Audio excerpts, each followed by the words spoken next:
What the hell? What the F? What is love? What's love? Baby, don't hurt me, but what is it? What is love? What is the force of love? How do we understand it in the context of maybe what these videos are about, or what we're doing in our day-to-day lives, or what provides us fuel to care for our family, our friends, our passions? This is something certainly that's been unpacked over and over again. I think poets have done it better. I think movies have done it better. Books and television shows, the works. So the idea that some shrink is going to be able to tell you anything you don't already know is probably unlikely. At the same time, there are some counterintuitive components to love that we can probably unpack. Maybe to be helpful, or first place to get started could be love is a temple, right? A lame cliche that we've all heard that actually carries significance and meaning. I'm embarrassed to even fucking say it, but there is something to be said about the third. I have colleagues who really like that term because there's the one person, the other person in the relationship, that is, and then there's the relationship itself. This concept can be very useful in understanding our idiosyncrasies, proclivities, neuroses, etc. At the same time, it can be used defensively as a sword and shield to protect us from responsibility and accountability. But to slow down, a little bit, we can speak to love, or the love temple, as a structure, as another frame.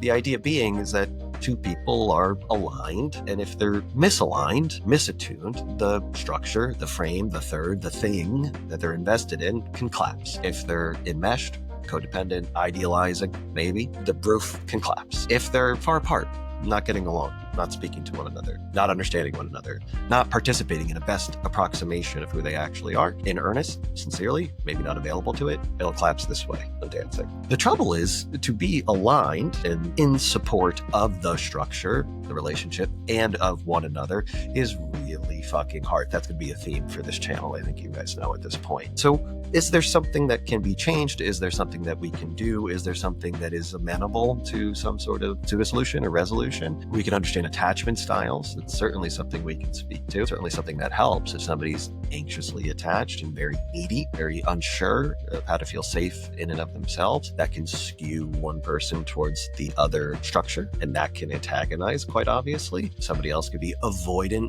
in their attachments, and so they isolate affect, they don't feel too much, and that can skew them away. See how the structure would collapse. There's disorganized attachments where somebody could be both hot and cold, something to that effect, but we don't need to get lost in the theory. Let's speak in plain English. What is love? What is a relationship? What is romantic love? What is familial love? What is passion? Again, the poets hit it first, analysts hit it second, psychoanalysts, psychotherapists. That's not true. They didn't hit it second. They hit it fifth, maybe 15th. I'll have to look that one up. The point being is that a healthy love is contingent upon individuality. Maybe that's something more within my wheelhouse in these illustrations for today. If somebody is not capable of tolerating a relationship to themselves, with themselves, as themselves, for themselves, there's going to be a little bit of a problem.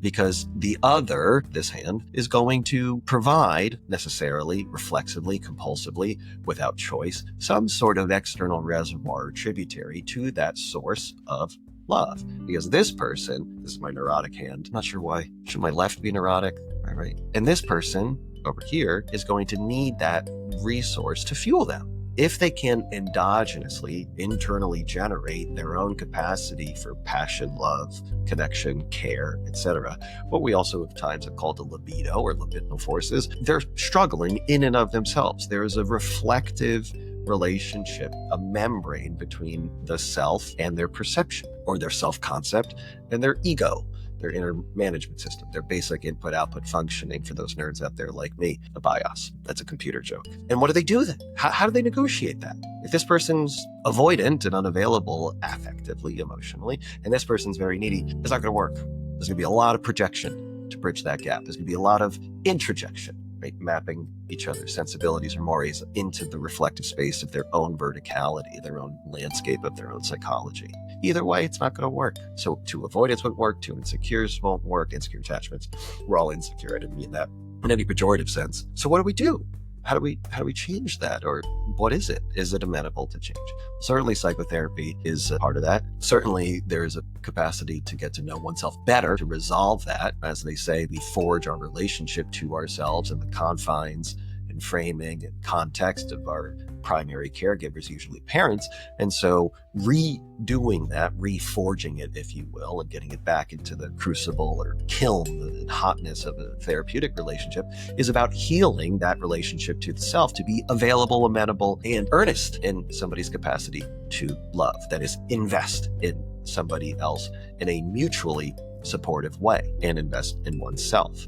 The irony, of course, is that being able to tolerate love is contingent upon being able to tolerate being with oneself or being alone, as we've spoken about in another video. So if that's being robbed from us for reasons we don't fully understand, for reasons we can't feel, for reasons we've never addressed, well, it's going to be a problem. And so we have to bring in our own perception or perceptive biases. At the same time, we have to bring in a relationship to our own egos. At the same time, we have to bring in a relationship to our own self-concept. It's three complicated things. So if the temple is upright, are there other things to be aware of? Are there other things to do? Are there other definitions of love? Well, again, there are, obviously. I recommend reading the literature and poetry that says it better than I ever can. But I think a mutually supported investment in who we actually are and in the other, that is in our partnership, speaking mostly to romantic love, is a prerequisite, is necessary, is real in defining what love actually is. Similar to a parent-child relationship, in that if the parent is projecting or imbuing the child as some sort of soothing balm away from or against their own insecurities or doubt, rendering them a love object, then the subjectivity of the child isn't going to flourish. There's going to be no room for it should they be objectified. That's certainly another component. We might have to do another video on family bonding and primary caregivers and sibling dynamics and Oedipal or electrodynamics. We want to get classical. The point being is that all types of love are mediated, permeated, modulated by the same forces. Forces of, again, the libido, or of energy, investment, of care and compassion. And those forces, maybe in another video, we can speak to in a neurophysiological way, such as affective dynamics that are generated in the brain as much as they are experienced and metabolized in the mind in a sort of being mapped onto one-to-one ratio manner. I think I want to stop with two examples of the power of locating, unpacking, dissecting some of this. The first, Takotsubo cardiomyopathy, which literally translates to octopus trap, and then cardiomyopathy being a heart injury or muscle injury, specifically in the left ventricle. So what does that have to do with the price of tea? Well, the reality is a broken heart syndrome. It has very much to do with love. It's an uncanny, unmatched example of how psychosomatic or conversion experiences relate to, intervene, or affect or impact the body. Broken heart syndrome, as it's documented, and this is something you certainly can Google, is when the emotional stress of a broken heart, loss of a loved one, loss of a love object, death, may it be, generates such prolific pain in the heart that it collapses the left ventricle, this part of the heart that's responsible for pushing blood throughout the body. The person goes into a form of heart failure. The part of the heart that's responsible for ejecting blood into the rest of the body fails. It's atrophied, it's impacted, it's grieving, it's hurt. This isn't made up. You can Google it.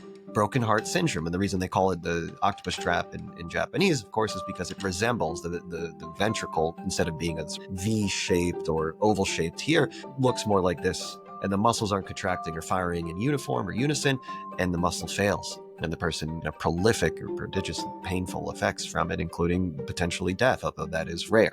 So this is an example of what we're speaking to and the power of understanding mind-body connection. Woo-woo alert. It is real. We don't have to go down the slippery slope into that debate. Maybe another video, maybe a podcast. Another example where I really wanted to end this video all along is to speak to Goldilocks. I have issues with her. Goldilocks is a bit of an asshole. Goldilocks is a malignant narcissist, to say the least. You shouldn't armchair pathologize, but this girl has had it coming, guys. Let's be real. What is this story? She's breaking and fucking entering. Is nobody going to talk about this? This is a problem. It's a problem. So what is she doing? Things are too hot. Things are too cold. Back to equilibrium and allostatic pressures and tendencies.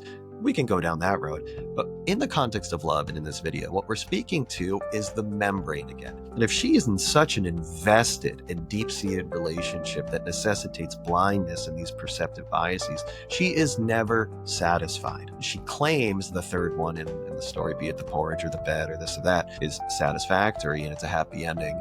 But those bears are pathologically accommodating.